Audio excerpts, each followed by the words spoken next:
Hi hello அன்பு நண்பர்களே, அனைவருக்கும் வணக்கம். இன்னைக்கு நாம இந்த வீடியோல எதை பற்றி பார்க்க போறோம் அப்படின்னு பாத்தீங்கன்னா, தமிழக பட்ஜெட்ல பாத்தீங்கன்னா தற்சமயம் பயிர்க்கடன்கள் அனைத்துமே தள்ளுபடி செய்யப்படும் அப்படின்ற தகவலை தற்சமயம் கொண்டு வந்திருக்காங்க.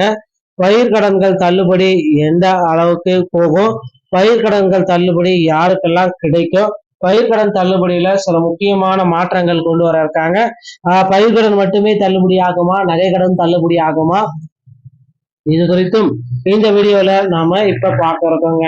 ஸோ முக்கியமா பாத்தீங்கன்னா நகைக்கடன்களும் இந்த டைம் பாத்தீங்கன்னா அதிக அளவுல தள்ளுபடி செய்யறதுக்கு தான் தகவல் வந்திருக்குங்க. ஸோ அது என்ன அப்படின்றத பற்றி இந்த வீடியோல நம்ம பார்க்கறோம். நீங்க நம்முடைய சேனல்ல முதல் முறையா பாக்குறீங்க அப்படின்னா மறக்காம ஒரு சப்ஸ்கிரைபர் பெல்ல மட்டும் கிளிக் பண்ணி வச்சுக்கோங்க. வாங்க வீடியோக்குள்ள போகலாங்க.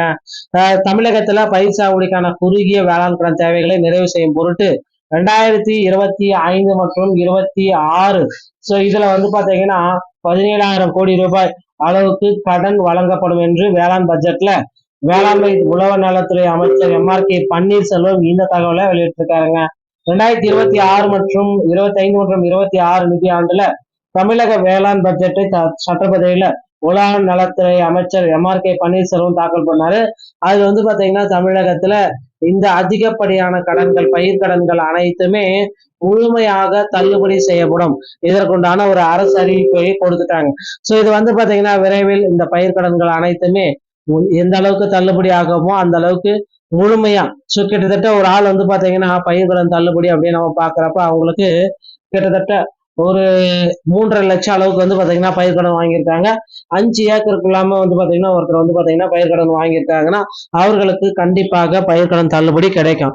அதுவே 5 ஏக்கருக்கு மேல இப்ப 4.5 லட்சம் ரூபாய் வாங்கியிருக்காருன்னா அவருக்கு 0% தள்ளுபடி கிடைக்கும். அவருக்கு பாத்தீங்கன்னா ஏதோ ஒரு 50% ஆவது கொடுக்கறதுக்கும் வாய்ப்புகள் இருக்கு. சோ இந்த மாதிரி தாங்க பயிர்க்கடன் தள்ளுபடி பாத்தீங்கன்னா அரசு அறிவிச்சிட்டு இருக்காங்க. பயிர்க்கடன் தள்ளுபடி குறித்து சில முக்கியமான அப்டேட்கள் எல்லாமே நாளுக்கு நாள் நமக்கு கிடைக்கப்பட்டுதாங்க இருக்கு. சோ இது அடுத்து பாத்தீங்கன்னா நீங்க எல்லாருமே எதிர்பார்த்த மாதிரி நகை கடன் தள்ளுபடி. சோ எந்த அளவுக்கு பாத்தீங்கன்னா நகை கடன் தள்ளுபடி கூட்டுறவுத்துறையில அறிவிக்க போறாங்க அப்படின்றது ரொம்ப ரொம்ப கேள்விக்குறியா இருக்குங்க. சோ மேல பாத்தீங்கன்னா இந்த 17,000 கோடி ரூபாய் பாத்தீங்கன்னா பயிர்க்கடன் தள்ளுபடியா எப்ப இது தமிழக அரசு விவசாயிகளுக்கு கொடுக்க இருக்காங்க அப்படின்றது ரொம்ப ரொம்ப கேள்விக்குறியா இருக்கு. சோ நாளுக்கு நாள் இந்த கேள்விக்குறிகள் கேள்விகள் பாத்தீங்கன்னா அதிக அளவுல நமக்கு கிடைக்கப்பட்டதாக இருக்கு. இதுல பாத்தீங்கன்னா எந்த விதமான ஆன்சர்ஸ் எதுவுமே கிடைக்கல. சோ இந்த பயிர்க்கடன் தள்ளுபடியில முக்கிய பங்காக பாத்தீங்கன்னா விவசாயிகளுக்கு அதிக அளவுல பயிர்க்கடன் தள்ளுபடி கொடுக்குறாங்க. சோ கிட்டத்தட்ட ஒரு 17,000 கோடி விவசாய கடன் மற்றும் நகை கடன் அனைத்தும் தள்ளுபடி செய்யப்படும் என்று வேளாண் பட்ஜெட் கூட்டத்தொடரில் 2025 டு 26 ஆண்டுக்கான வேளாண் பட்ஜெட்ல தீர்மானம் நிறைவேற்றப்பட்டிருக்கு. இந்த நிறைவேற்றப்பட்ட தீர்மானத்தின் அடிப்படையில பயிர்க்கடன்களை அரசு பாத்தீங்கன்னா முழுமையாக தள்ளுபடி செய்யப்பட வேண்டும் அப்படின்னு கோரிக்கை வச்சிருக்காங்க. அது மட்டுமே இல்லாம கால்நடை, மீன் வளர்ப்பு, அது மட்டுமே இல்லாம தனித்தனி மக்களுக்கு நிறைய நலத்திட்ட உதவிகள் அனைத்துமே கடனாக வழங்கப்பட்டு வருகிறது கூட்டுறவுத்துறை மூலமாக. அந்த கடனும் இந்த அரசு துறையில தள்ளுபடி செய்யப்படும் அப்படின்றத குறிப்பிட்டு சொல்லியிருக்காங்க. சோ இந்த கடன் மட்டும் இல்லை, இன்னும் நிறைய கடன்கள் பாத்தீங்கன்னா பயிர்க்கடன் மாதிரி வாங்கியிருக்கிற தனிநபர்களுக்கு உண்டான கடன்கள் அனைத்துமே அரசு மூலமிருந்து முழுமையாக தள்ளுபடி செய்யப்படும் அப்படின்ற தகவலை நமக்கு வழங்கியிருக்காங்க. அடுத்து பாத்தீங்கன்னா இந்த ரேஷன் கடையுடைய தள்ளுபடி.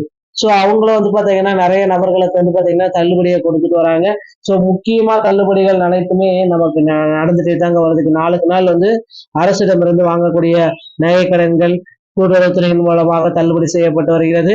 சோ தள்ளுபடி அப்படின்னு நம்ம பாக்குறப்ப நகை கடனை பொறுத்த வரைக்கும் நீங்க இப்ப நகையோட ரேட் ஏறதுனால ஒரு 3 சவரன் மட்டும் தான் அக்செப்ட் பண்ணிப்பாங்க. 5 சவரன் இந்த மாதிரி அக்செப்ட் பண்றதுக்கு வாய்ப்புகள் குறைவு.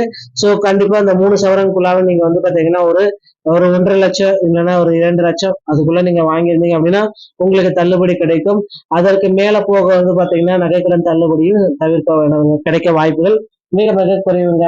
நண்பர்களே, இந்த தகவல்கள் எல்லாமே உங்களுக்கு ரொம்ப ரொம்ப பயனுள்ளதா இருக்கும் அப்படின்னு நான் நம்புறேன். சோ பிடிச்சிருந்தா நீங்க நம்முடைய சேனலை சப்ஸ்கிரைப் பண்ணல கிளிக் பண்ணி வச்சுக்கோங்க.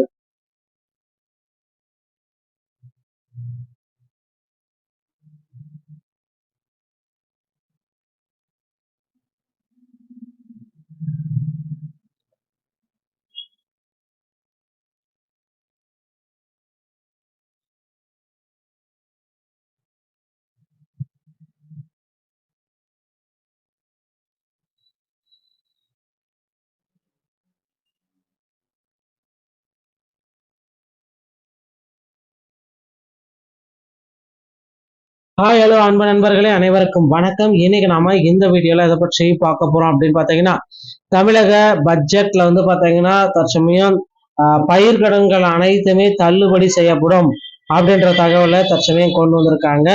பயிர்க்கடன்கள் தள்ளுபடி எந்த அளவுக்கு போகும், பயிர்க்கடன்கள் தள்ளுபடி யாருக்கெல்லாம் கிடைக்கும், பயிர்க்கடன் தள்ளுபடியில சில முக்கியமான மாற்றங்கள் கொண்டு வர இருக்காங்க.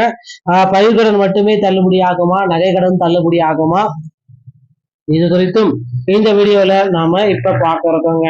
ஸோ முக்கியமா வந்து பாத்தீங்கன்னா நகைக்கடன்களும் இந்த டைம் வந்து பாத்தீங்கன்னா அதிக அளவுல தள்ளுபடி செய்யறதுக்கு தான் தகவல் வந்திருக்குங்க. ஸோ அது என்ன அப்படின்றத பற்றி இந்த வீடியோல நம்ம பார்க்கறோம்.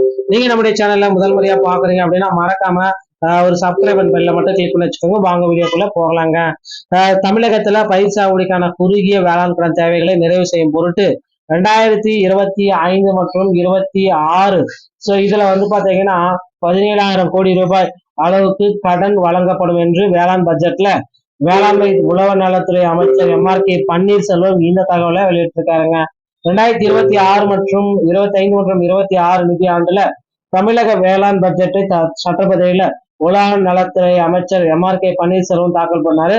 அது வந்து பாத்தீங்கன்னா தமிழகத்துல இந்த அதிகப்படியான கடன்கள் பயிர்க்கடன்கள் அனைத்துமே முழுமையாக தள்ளுபடி செய்யப்படும்.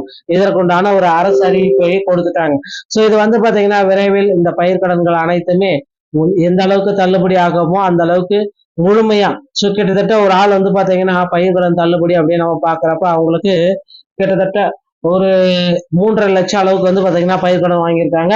5 ஏக்கருக்குள்ளாம வந்து பாத்தீங்கன்னா ஒருத்தர் வந்து பாத்தீங்கன்னா பயிர்க்கடன் வாங்கியிருக்காங்கன்னா அவர்களுக்கு கண்டிப்பாக பயிர்க்கடன் தள்ளுபடி கிடைக்கும். அதுவே 5 ஏக்கருக்கு மேல இப்ப வந்து 4.5 லட்சம் ரூபாய் வாங்கியிருக்காருன்னா அவருக்கு 0% தள்ளுபடி கிடைக்கும். அவருக்கு வந்து பாத்தீங்கன்னா ஏதோ ஒரு 50% ஆவது கொடுக்கறதுக்கும் வாய்ப்புகள் இருக்கு. ஸோ இந்த மாதிரி தாங்க பயிர்க்கடன் தள்ளுபடியை வந்து பாத்தீங்கன்னா அரசு அறிவிச்சிட்டு இருக்காங்க. பயிர்க்கடன் தள்ளுபடி குறித்து சில முக்கியமான அப்டேட்கள் எல்லாமே நாளுக்கு நாள் நமக்கு கிடைக்கப்பட்டுதாங்க இருக்கு. ஸோ இது அடுத்து வந்து பாத்தீங்கன்னா நீங்க எல்லாருமே எதிர்பார்த்த மாதிரி நகை கடன் தள்ளுபடி. ஸோ எந்த அளவுக்கு வந்து பாத்தீங்கன்னா நகை கடன் தள்ளுபடி கூட்டுறவுத்துறையில அறிவிக்க போறாங்க அப்படின்றது ரொம்ப ரொம்ப கேள்விக்குறியா இருக்குங்க. ஸோ மேல வந்து பாத்தீங்கன்னா இந்த 17,000 கோடி ரூபாய் வந்து பாத்தீங்கன்னா பயிர்க்கடன் தள்ளுபடியா எப்ப இதை வந்து தமிழக அரசு வந்து விவசாயிகளுக்கு கொடுக்க இருக்காங்க அப்படின்றது ரொம்ப ரொம்ப கேள்விக்குறியா இருக்கு. ஸோ நாளுக்கு நாள் இந்த கேள்விகள் வந்து பாத்தீங்கன்னா அதிக அளவுல நமக்கு கிடைக்கப்பட்டதாக இருக்கு. இதுல வந்து பாத்தீங்கன்னா எந்த விதமான ஆன்சர்ஸ் எதுவுமே கிடைக்கல. ஸோ இந்த பயிர்க்கடன் தள்ளுபடியில முக்கிய பங்காக வந்து பாத்தீங்கன்னா விவசாயிகளுக்கு அதிக அளவுல பயிர்க்கடன் தள்ளுபடி கொடுக்குறாங்க. ஸோ கிட்டத்தட்ட ஒரு 17,000 கோடி விவசாய கடன் மற்றும் நகை கடன் அனைத்தும் தள்ளுபடி செய்யப்படும் என்று வேளாண் பட்ஜெட் கூட்டத்தொடரில் 2025 டு 26 ஆண்டுக்கான வேளாண் பட்ஜெட்ல தீர்மானம் நிறைவேற்றப்பட்டிருக்கு. இந்த நிறைவேற்றப்பட்ட தீர்மானத்தின் அடிப்படையில பயிர்க்கடன்களை அரசு வந்து பாத்தீங்கன்னா முழுமையாக தள்ளுபடி செய்யப்பட வேண்டும் அப்படின்னு கோரிக்கை வச்சிருக்காங்க. அது மட்டுமே இல்லாம கால்நடை மீன் வளர்ப்பு அது மட்டுமே இல்லாம தனித்தனி மக்களுக்கு நிறைய நலத்திட்ட உதவிகள் அனைத்துமே கடனாக வழங்கப்பட்டு வருகிறது கூட்டுறவுத்துறை மூலமாக. அந்த கடன் இந்த அரசு துறையில வந்து தள்ளுபடி செய்யப்படும் அப்படின்றத குறிப்பிட்டு சொல்லியிருக்காங்க. ஸோ இந்த கடன் மட்டும் இல்லை, இன்னும் நிறைய கடன்கள் வந்து பாத்தீங்கன்னா பயிர்க்கடன் மாதிரி வாங்கியிருக்கிற தனிநபர்களுக்கு உண்டான கடன்கள் அனைத்துமே அரசு மூலமிருந்து முழுமையாக தள்ளுபடி செய்யப்படும் அப்படின்ற தகவலை நமக்கு வழங்கியிருக்காங்க. அடுத்து வந்து பாத்தீங்கன்னா இந்த ரேஷன் கடையுடைய தள்ளுபடி. ஸோ அவங்களும் வந்து பாத்தீங்கன்னா நிறைய நபர்களுக்கு வந்து பாத்தீங்கன்னா தள்ளுபடியை கொடுத்துட்டு வராங்க. ஸோ முக்கியமா தள்ளுபடிகள் அனைத்துமே நமக்கு நடந்துட்டே தாங்க வருது. நாளுக்கு நாள் வந்து அரசிடமிருந்து வாங்கக்கூடிய நகை கடன்கள் கூட்டுறவுத்துறையின் மூலமாக தள்ளுபடி செய்யப்பட்டு வருகிறது.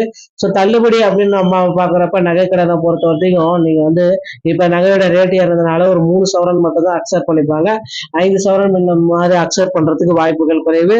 ஸோ கண்டிப்பா இந்த 3 சவரனுக்குள்ளாக நீங்க வந்து பாத்தீங்கன்னா ஒரு 1.5 லட்சம் இல்லைன்னா ஒரு 2 லட்சம் அதுக்குள்ள நீங்க வாங்கியிருந்தீங்க அப்படின்னா உங்களுக்கு தள்ளுபடி கிடைக்கும். அதற்கு மேல போக வந்து பாத்தீங்கன்னா நகைக்கடன் தள்ளுபடியும் கிடைக்க வாய்ப்புகள் மிக மிக குறைவுங்க. நண்பர்களே, இந்த தகவல்கள் எல்லாமே உங்களுக்கு ரொம்ப ரொம்ப பயனுள்ளதா இருக்கும் அப்படின்னு நான் நம்புறேன். ஸோ பிடிச்சிருந்தா நீங்க நம்முடைய சேனலை சப்ஸ்கிரைப் பண்ணி கிளிக் பண்ணி வச்சுக்கோங்க.